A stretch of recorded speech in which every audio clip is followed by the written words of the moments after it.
A girl stood in the freezing darkness as the wind cut through her thin jacket like knives. The thermometer on the gas station across the road blinked -20 degrees Fahrenheit. Her hands were shaking, her breath forming clouds in the night air, and the door behind her had just slammed shut forever. Her own father had thrown her out. But what happened next would shock an entire town, because the place she found to survive that brutal winter would soon save lives no one expected. Mara Collins was only 16 when the world decided she was on her own. The shouting inside the small house had lasted hours. Her father's anger had been building for months since her mother passed away. Bills piled up, work dried out, and grief turned him bitter. That night it exploded. "You're nothing but another mouth to feed," he yelled. Before Mara could even process his words, her backpack was tossed onto the porch. The door slammed. And the lock clicked. At first she just stood there, numb. Snow fell around her quietly, covering the ground in white silence. She knocked once. Then twice. "Dad, please." Nothing. Only the wind. Mara pulled her jacket tighter and began walking down the dark road, her boots crunching on ice. She had nowhere to go. No friends close enough. No relatives who would answer a late-night call. The town was small and quiet, and winter made everything feel abandoned. Her fingers were going numb when she reached the old train yard on the edge of town. Rusted rails stretched into the distance like forgotten scars across the snow. Most of the railcars had been removed years ago. But one still sat there. An old freight car, half buried in snow, its faded paint peeling like old skin. The metal door was slightly open. Mara hesitated. The place looked abandoned for decades. But the cold didn't give her time to think. She climbed inside. The air inside was still freezing, but at least the wind couldn't reach her. Dust covered the wooden floor, and broken crates were stacked along the walls. In the corner she found old insulation scraps and pieces of cardboard. That night, shivering under layers of trash and cloth, Mara survived. Morning came slowly through cracks in the metal walls. Her body ached, but she was alive. And that was enough. The first thing she realized was that the railcar could become more than a shelter. It could become a home. The next few days became a test of survival. Mara searched dumpsters behind grocery stores for blankets and plastic sheets. She collected old pallets and broken wood to create a raised platform to sleep on. She even found an old camping stove someone had thrown away. After hours of fixing and cleaning, it worked. The railcar slowly transformed. She sealed holes with tape and cardboard, hung plastic sheets to trap heat, and built a tiny sleeping corner with blankets she found at a thrift store donation bin. The place still looked rough. But it was warm. And it was hers. Weeks passed. The winter grew harsher, but Mara became stronger. She worked small jobs after school, cleaning tables at a diner, shoveling snow for neighbors. Nobody knew where she slept.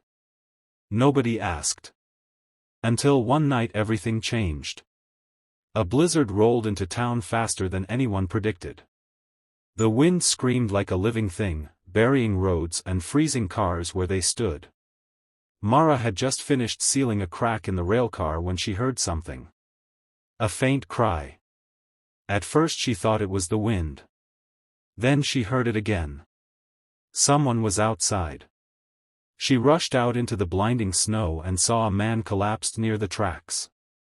His truck had slid into a ditch and he had tried walking to town. But the cold had nearly killed him. Without thinking, Mara dragged him inside the railcar. It took nearly an hour to warm him up. She wrapped him in blankets and heated soup on the little stove. When the man finally woke up, his eyes widened. "You saved me," he whispered. Mara just shrugged. But that night wouldn't be the last. 2 days later another person knocked on the railcar door. Then another. Then another. A stranded delivery driver. An elderly woman whose heater broke. A teenager whose car ran out of gas. Word spread quietly through town that there was a warm place near the rail yard where someone helped people during the storm. Nobody knew it was a 16-year-old girl living there. The railcar became something more. A shelter. A place of survival. And the person who had been thrown away like she didn't matter, was now the reason others lived through the cold. But the real shock was still coming. Because the town would soon discover who had built the haven that saved them, and when they did, it would change Mara's life forever. The blizzard finally cleared after 5 brutal days. Snow covered the town like a thick white blanket, and emergency crews began checking the areas where people had gone missing. That's when the police found the railcar. Inside were 7 people sitting around a small stove, drinking warm soup and laughing softly in relief. And standing beside them was Mara. The officers were stunned. "You're the one who helped them?" one asked. Mara nodded shyly. Within hours the story spread through the town like wildfire. A teenage girl, homeless and alone, had turned an abandoned railcar into a life-saving shelter during the worst winter storm in years. The same people who once ignored her now looked at her with awe. The mayor came. Local reporters came. Even volunteers arrived carrying blankets, heaters, and food. The railcar filled with warmth, not just from the stove, but from the community that suddenly cared. But the moment that changed everything came 3 days later. Mara was organizing supplies when a familiar voice spoke behind her. "Mara." She froze. Slowly, she turned. Her father stood at the door. For the first time in months, his face held no anger. Only shame. "I heard what you did," he said quietly. Mara said nothing. "I was wrong," he continued. "I let grief make me cruel. And I pushed away the one person who needed me, and who I needed." Silence filled the railcar. Then he stepped forward.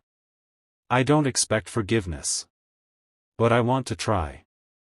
Mara studied him carefully. The pain of that night still lived inside her.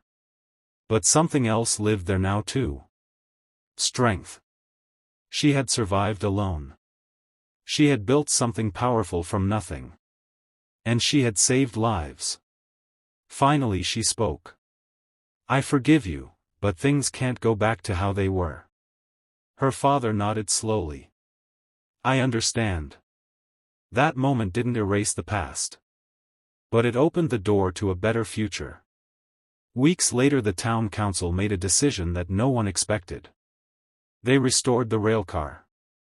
They added insulation, proper heating, and supplies. And they named it Mara's Haven. A permanent winter shelter for anyone in need. Mara stood in front of it during the opening ceremony, surrounded by people she had once thought didn't see her. The mayor handed her a small plaque. For the girl who turned survival into hope. As the crowd applauded, Mara looked at the railcar that had once been nothing more than rust and cold metal. The place where she had nearly given up. But instead, she built something that saved others. And in doing so, she discovered a truth stronger than the coldest winter. Sometimes the world throws you out into the freezing dark. But if you refuse to give up, you might build the very shelter that saves everyone else.